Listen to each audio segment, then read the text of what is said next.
Hello friends, मैं doctor Pankaj Chaturvedi. I am a dermatologist from New Delhi और आज मैं आपको बताऊंगा कोविड वैक्सीन्स के बारे में।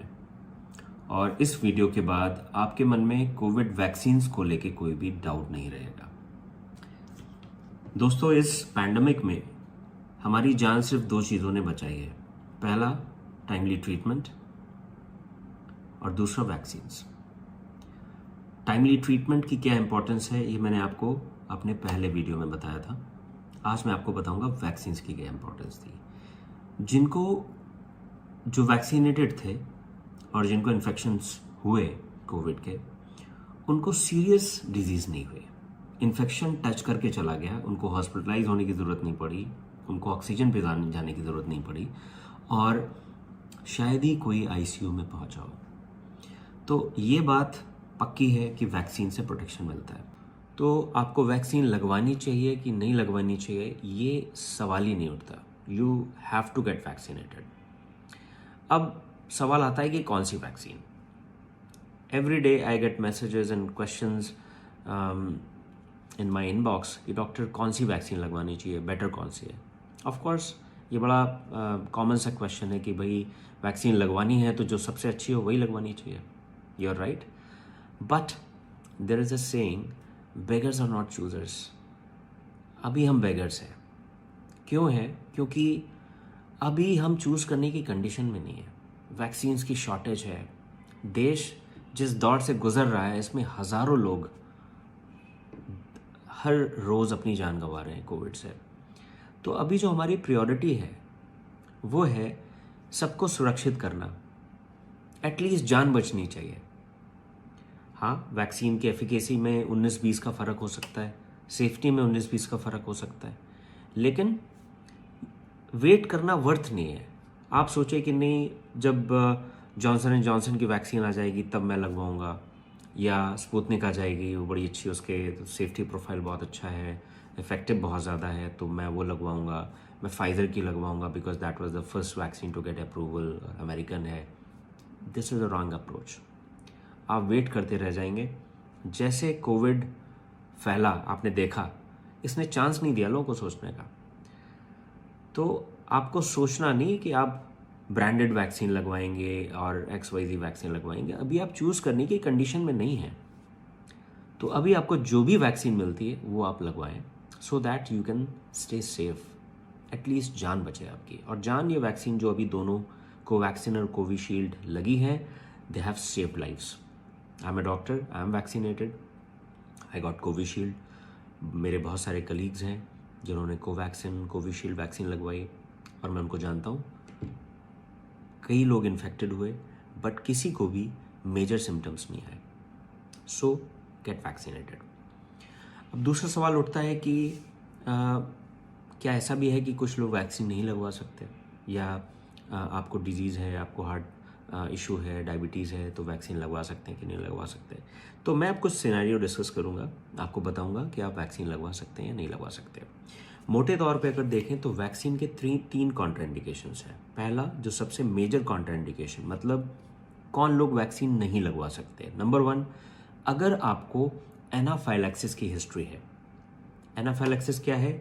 कोई भी मेजर रिएक्शन, सीरियस एलर्जी जिसने आपको हॉस्पिटल में पहुंचा दिया हो, life threatening reaction.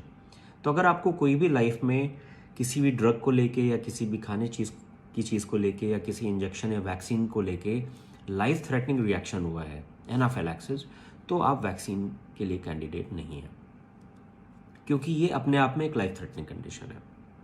Number 1। Number 2, pregnancy and lactation.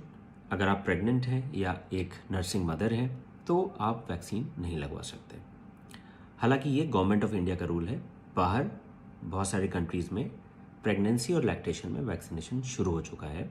और हमारी फॉक्सी, जो इंडियन एसोसिएशन है गायनेकोलॉजिस्ट की, उनका भी रिकमेंडेशन है कि जल्दी से जल्दी प्रेगनेंसी और लैक्टेशन में भी वैक्सीनेशन को शुरू करना चाहिए, because it is safe and इसका जो रिस्क है वो बहुत कम है और बेनिफिट्स बहुत ज़्यादा है।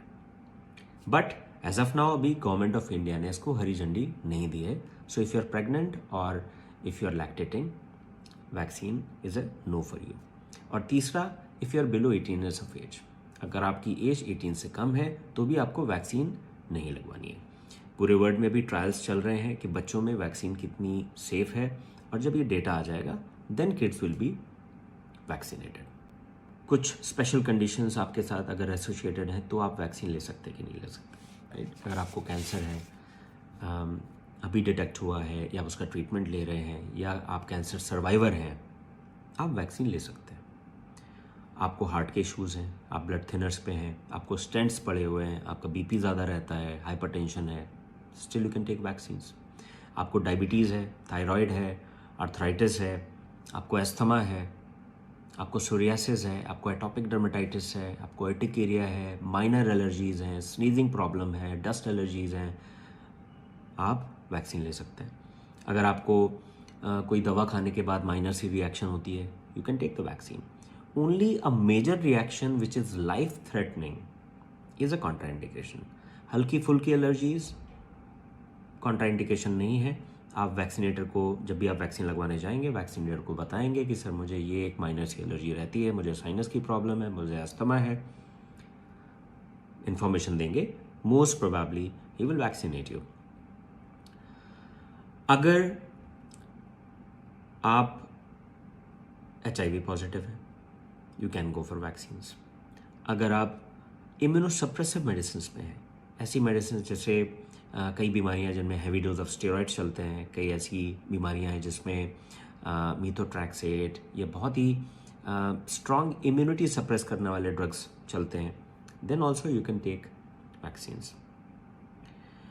अगर आपको जेनेटिकली ऐसी बीमारी है जिससे आपकी इम्यूनिटी कम हो रखी है, जिनको बोलते हैं immunodeficiency disorders, you can take the vaccine.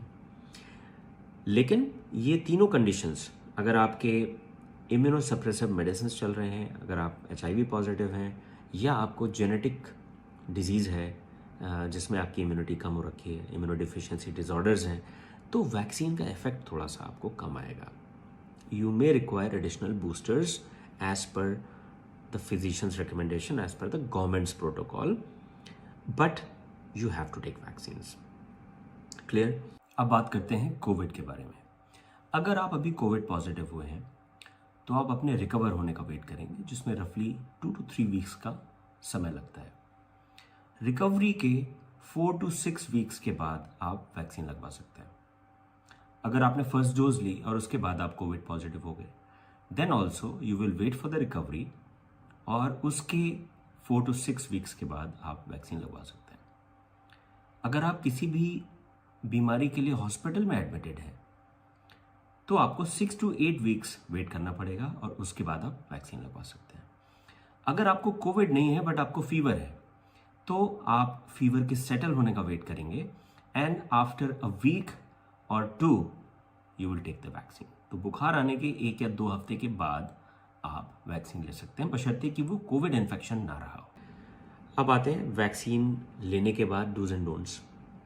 तो पहली चीज़ ये है कि जब आप वैक्सीनेटर के पास जाएंगे, you will discuss your medical issues कि भाई आपको एलर्जीज़ हैं, आपको माइनर डिजीज़ है, या ब्लड थिनर्स में, ये सारी चीज़ें आप उसको बताएंगे, because most of the vaccinators they are also collecting the data. और उसके बाद आप वैक्सीन लेंगे। वैक्सीन लेने के बाद आपको 30 मिनट्स के लिए ऑब्जर्वेशन के पीरियड में रखा जाता है। क्यों? क्योंकि this is a drug which you haven't taken ever, and I spoke about anaphylaxis. तो एनाफिलैक्सिस किसी को भी हो सकती है, किसी भी मेडिसिन से हो सकती है, and there is always a first time. तो आपको 30 मिनट्स के लिए ऑब्जर्वेशन में इसलिए रखते हैं कि आपको कोई मेजर रिएक्शन ना हो, अगर हो तो उसको टाइमली ट्रीट किया जा सके। After that you can go. फिर आते हैं क्वेश्चंस डूज एंड डोंट्स के बारे में, कि वैक्सीन के बाद हमें क्या खाना चाहिए, क्या पीना चाहिए, क्या हम कर सकते हैं, क्या नहीं कर सकते हैं। तो इसका कोई भी मेजर डूज एंड डोंट्स नहीं है।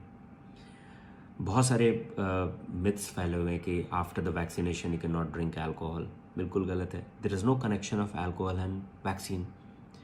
You can take alcohol after vaccination, इससे आपकी इम्यूनिटी पे कोई फ़र्क नहीं पड़ेगा। नंबर 2, आप पेन किलर्स नहीं ले सकते वैक्सीनेशन के बाद, बिल्कुल गलत है।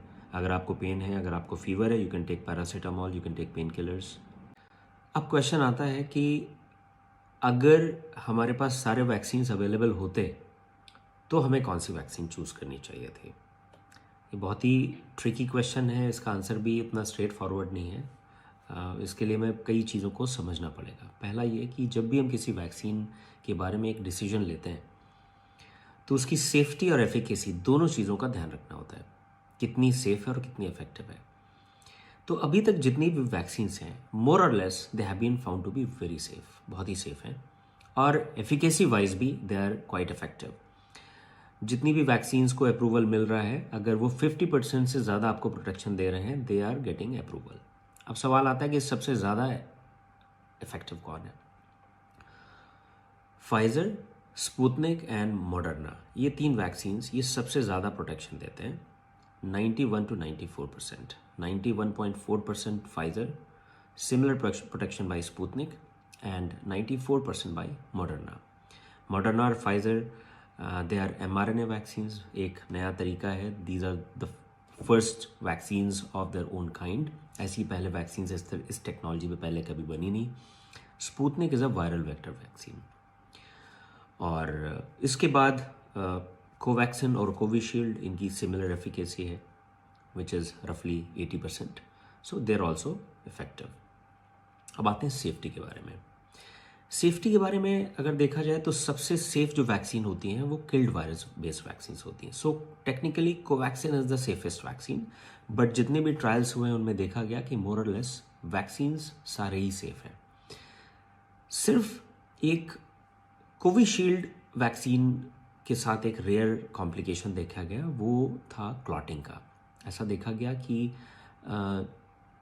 लगभग 225 लोगों को क्लॉटिंग के इश्यूज आए 34 मिलियन लोगों को वैक्सीनेट करने के बाद, which is 0.001%. You can say 1 in 1 lakh.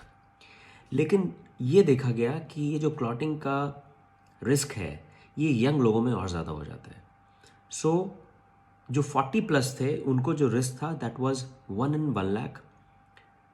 लेकिन जो बिलो 30 ईयर्स के लोग थे उनमें देखा गया कि ये रिस्क था 1 in 60,000, ऑलमोस्ट डबल. तो यूके को फिर इसके लिए एक नई गाइडलाइन निकालनी पड़ी, और अकॉर्डिंग टू दैट गाइडलाइन अब जो बिलो 30 ईयर्स ऑफ एज लोग हैं उनको वैक्सीन की एक चॉइस दी जाएगी, and they will be given a different vaccine than Covishield 18 to 30 years of as.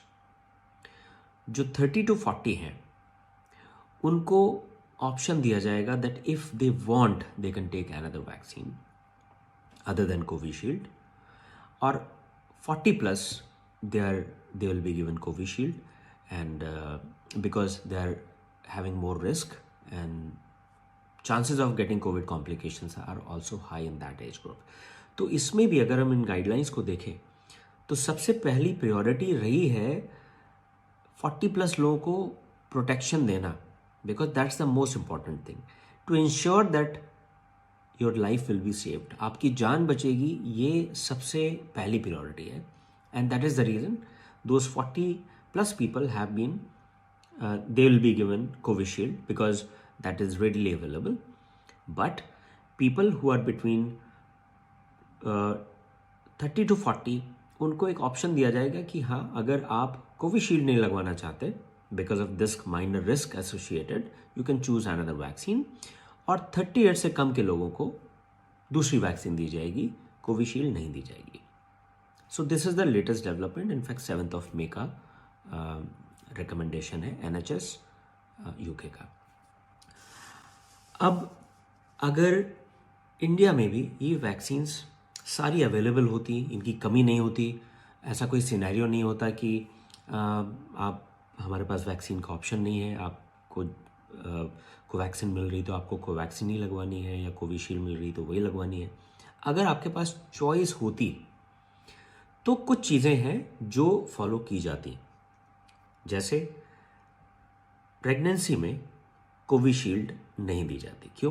क्योंकि प्रेगनेंसी अपने आप में एक ऐसी स्टेज है जिसमें ब्लड के क्लॉटिंग के चांसेस थोड़े हाई होते हैं, और यही कोविशील्ड का कॉम्प्लिकेशन है. तो Covishield is not recommended to be given to the pregnant females. Covaxin would have been a better choice, और फाइजर या Moderna would have been a better choice. ऐसे ही जिन लोगों को ब्लड क्लॉटिंग की हिस्ट्री है, deep venous thrombosis, pulmonary embolism, इस तरह के जो क्लॉटिंग बेस्ड कॉम्प्लिकेशंस हुए हैं, हेपेरिन इंड्यूस्ड थ्रोम्बोसाइटोपिनिया, अगर इस तरह की उनको मेडिकल कंडीशंस रही हैं, तब भी उनको कोविशील्ड का ऑप्शन नहीं दिया जाता, उनको दूसरी वैक्सीन दी जाती है। सो रिलेटिवली इन लोगों के लिए Covishield is not a safe choice. अब बात करेंगे एक प्रैक्टिकल एस्पेक्ट पे। जो वैक्सीन एक फैक्ट्री में बन रही है, वहाँ से जब वो वैक्सीन वैक्सीनेशन सेंटर पे पहुँचेगी तो क्या उसकी एफिकेसी और क्वालिटी मेंटेन रह पाएगी? This is also one of the very important practical question. और ये किस वैक्सीन पे एप्लीकेबल होता है? ये एप्लीकेबल होता है mRNA बेस्ड वैक्सीन्स पे। क्या आपको पता है ये फाइज़र और मॉडर्ना वैक्सीन, इनको किस टेम्परेचर पे कैरी करना पड़ता है? -60 to -80 degree Celsius. -60 to -80 degree Celsius. क्या ये कोल्ड चेन मेंटेन हो पाएगी? क्या वैक्सीन इस टेम्परेचर पे मैन्युफैक्चर जहाँ पे हो रही है वहाँ से वैक्सीनेशन सेंटर पर पहुँच सकेगी? और अगर बीच में कोल्ड चेन टूटी तो क्या उसकी एफिकेसी सेम रहेगी? बिल्कुल नहीं रहेगी। इंडिया की तो बात छोड़िए, जो डेवलप्ड कंट्रीज़ हैं, they are facing problems of maintaining this type of cold chain. तो they are highly effective and safe, but this logistic issue is also there. तो हमें इस चीज़ को भी ध्यान में रखना पड़ेगा। बट एज आई सेड, हम चूज़ करने की कंडीशन में नहीं है। हम इतना बड़ा रिस्क नहीं ले सकते कि हम वैक्सीन्स का वेट करते रहें और वैक्सीन ना लगवाएं। हम इतना बड़ा खतरा मोल नहीं ले सकते। रिस्क कितना है? कोविशील्ड में क्लॉटिंग का रिस्क कितना है? 40s में 2 in 1 million एंड 30s में 4 in 1 million। That is the risk. और इससे ज़्यादा रिस्क तो हम सड़क पार करते हैं तो हम लेते हैं कि ऐसा ना हो कि कोई गाड़ी हमारे ऊपर से निकल जाए। So every medicine, every drug has a little bit of risk. We have to see how big the risk is. तो वैक्सीन्स का वेट करना, दूसरी वैक्सीन्स का इंतज़ार करना कि अलग ब्रांड्स आएंगे और सेफर ऑप्शंस आएंगे और तब हम वैक्सीनेटेड होंगे, this risk is not worth to be taken. तो आप सभी से मेरी यही गुजारिश है, please get vaccinated, don't wait for the vaccines. जो वैक्सीन आपको मिल रही है वो आप लगवाइए। Stay safe. Thank you.